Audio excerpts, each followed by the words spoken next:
Hi hello welcome to our channel. నేనండి మీ మహాని.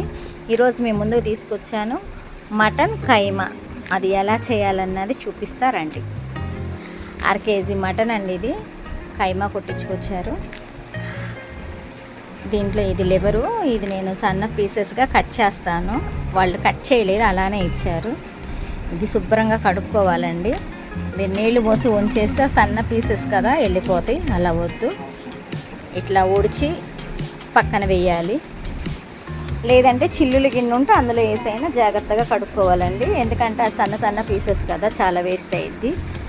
నీళ్ళు చేయడం అలా చేస్తే జాగ్రత్తగా కడుక్కోండి. 1 గ్లాస్ వాటర్ అండి, మరీ ఎక్కువ వద్దు, దానికి సరిపడినన్ని. కొంచెం ఉప్పు పసుపు వేసుకుందాం.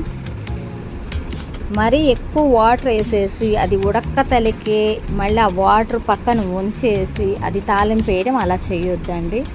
వాటర్ అనేది అందులోనే ఇనికిపోవాలి, అప్పుడే దానిలో ఉన్న పోషకాలన్నీ దాంట్లోనే చక్కగా ఉంటాయి. మీరు వాటర్ ఎక్కువైనాయి అని ఉంచేసి తాలింపు వేయడం వల్ల ఆ పోషకాలన్నీ వెళ్ళిపోతాయి. ఉడకబెట్టిన వాటర్ వేస్ట్గా పోనివ్వద్దు, అందులోనే మెత్తగా మగ్గిపోవాలి. సరిపడినన్నే తీసుకోండి వాటర్. ఆయిల్ వేడైన తర్వాత అల్లం చిన్నుల్లిపాయ పేస్ట్ అండి ఇది. ఇందులో నేను 1 పెద్ద ఉల్లిపాయ 2 పచ్చిమిరకాయలు కలిపి మిక్సీ వేసా. అల్లం పేస్ట్ వేసిన తర్వాత వేసుకోవాలి పెద్ద ఉల్లిపాయ పచ్చిమిరకాయలు, ఎందుకంటే అవి మరీ మెత్తగా అవ్వకూడదు. ఈ అల్లం పేస్ట్ కొంచెం ఫ్రై అయిన తర్వాత ఉప్పు పసుపు వేసుకుందాం. అది కూడా చక్కగా గోల్డెన్ కలర్లోకి రావాలి. ఫ్రై చేసుకోండి, జాగ్రత్తగా మాడనివ్వద్దు.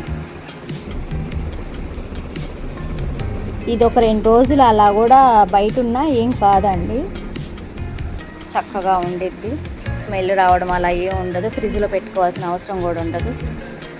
4 పచ్చిమిరకాయలు 1 ఉల్లిపాయ కట్ చేశానండి సన్నగా, అవి కూడా వేసుకున్నా. అవి కూడా చక్కగా ఫ్రై అవ్వాలి. కర్రీస్ వండేసి ఫ్రిడ్జ్లో పెట్టేస్తే మళ్ళీ అవి తినే టైంకి ఫ్లేవర్ మారిపోతుంది. అలా కాకుండా ఇలా అయితే 2-3 రోజులు బయట ఉన్నా ఏం కాదు.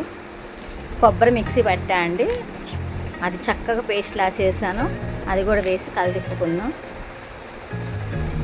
ఇది బాగా కలబెట్టిన తర్వాత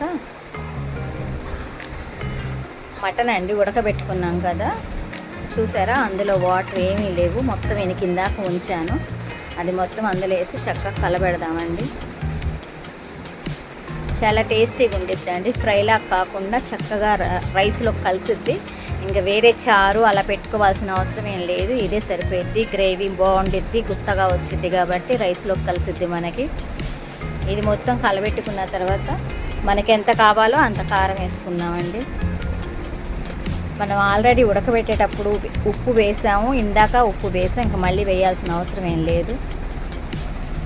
చక్కగా అదంతా కలబెట్టుకొని కరివేపాకు వేసుకుందాము. ముందే వేస్తే అంత స్మెల్ అనిపించదు, ఇప్పుడు వేసుకుంటే బాగుంటుంది స్మెల్.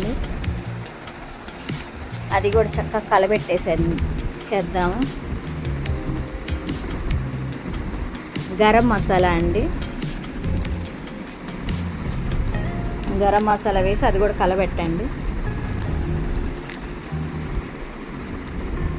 ఇది సిమ్లో పెట్టడం మూత పెట్టడం అలా ఏం లేదండి, ఆల్రెడీ మనం ఉడకబెట్టుకున్నాం కాబట్టి తాలింపు వేసుకునేటప్పుడు దగ్గరుండి చేసుకోవడమే. కొత్తిమీర అండి సన్నగా తరిగి పెట్టుకున్నాను, కడిగేసి సన్నగా తరిగి పెట్టుకున్నా. ఆ కొత్తిమీర చల్లుదాము. ఆ కొత్తిమీర వేసాక గరం మసాలా వేసాం కదండి, ఆ ఫ్లేవరు అదంతా పోయిందాక కొంచెం సేపు ఉంచుదాము. ఇదిగోండి ఎలా వచ్చిందో, ఫైనల్ లుక్ అయితే ఇలా ఉంది. మా వీడియో మీకు నచ్చినట్లయితే లైక్ చేయండి, షేర్ చేయండి, సబ్స్క్రైబ్ చేయండి. ఎలా వచ్చిందని కామెంట్లో మాకు తెలియజేయండి. Thank you for watching.